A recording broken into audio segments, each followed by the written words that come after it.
مرحبا بكم في حلقة جديدة من قناة رحلات عبر الزمن. لو فكرت يوم في السفن العملاقة اللي بنشوفها في البحر، أكيد سألت نفسك إزاي حاجة ضخمة ومصنوعة من المعدن التقيل ده بتطفو ومش بتغرق؟ في الفيديو ده هنتكلم عن السر العلمي وراء طفو السفن، وهنتعرف على مبدأ الطفو والعبقرية في تصميمها. قبل ما نبدأ، ما تنسوش تعملوا اشتراك في القناة وتفعلوا زر الجرس عشان يوصلكم كل جديد. يلا بينا ننطلق. خلونا نفهم الموضوع خطوة بخطوة. أول حاجة، لازم نعرف مفهوم الطفو واللي بيفسره قانون أرخميدس. القانون بيقول أي جسم يغمر في سائل يتعرض لقوة طفو عمودية لأعلى تساوي وزن السائل الذي أزاحه الجسم. الكلام ده معناه إن لو الجسم قدر يزيح مياه وزنها أكبر من وزنه هيطفو، ولو ما قدرش هيغرق. طيب السفن، رغم إنها معمولة من معدن زي الحديد اللي معروف إنه تقيل جدا، ليه بتطفو؟ السر هنا في التصميم. السفينة مش كتلة صلبة من المعدن، لكن هي عبارة عن هيكل معدني فيه فراغات كبيرة جدا مليانة هواء.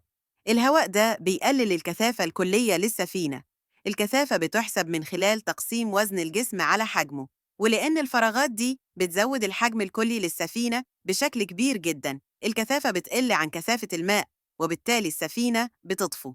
تصور إنك عندك قطعة حديد صغيرة زي مسمار مثلا، لما ترميه في المي بيغرق فوراً لأن كثافته أعلى من كثافة الماء، ومفيش مساحة كبيرة تولد قوة طفو كافية.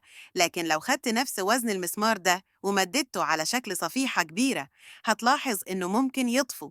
السفن بتعتمد على نفس المبدأ، لكن بتاخد الفكرة دي لمستوى أعلى كتير باستخدام التصميم الهندسي العبقري. كمان السفينة لما بتتحرك في البحر بيحصل توازن بين وزن جسم السفينة، المياه ما تدخلش لكل أجزاء السفينة بسهولة. الأقسام دي بتساعد على تقليل فرصة الغرق، لأنها بتعزل المياه في جزء معين وما تخليش السفينة كلها تغرق بسرعة. مثال عملي على أهمية التصميم، تعالوا نفتكر حادثة شهيرة زي تيتانيك.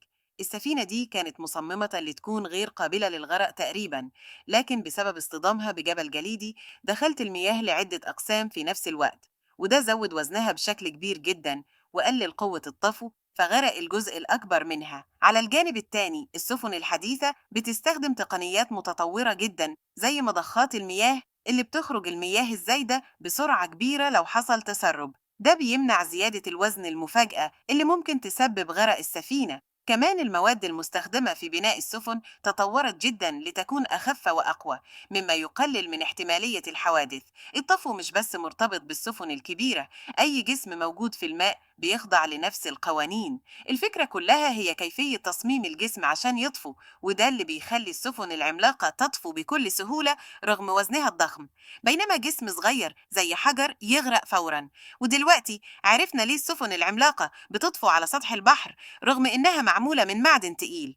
السر في العلم والابتكار اللي بيحول الوزن الضخم ده لحاجة خفيفة بتطفو بسهولة.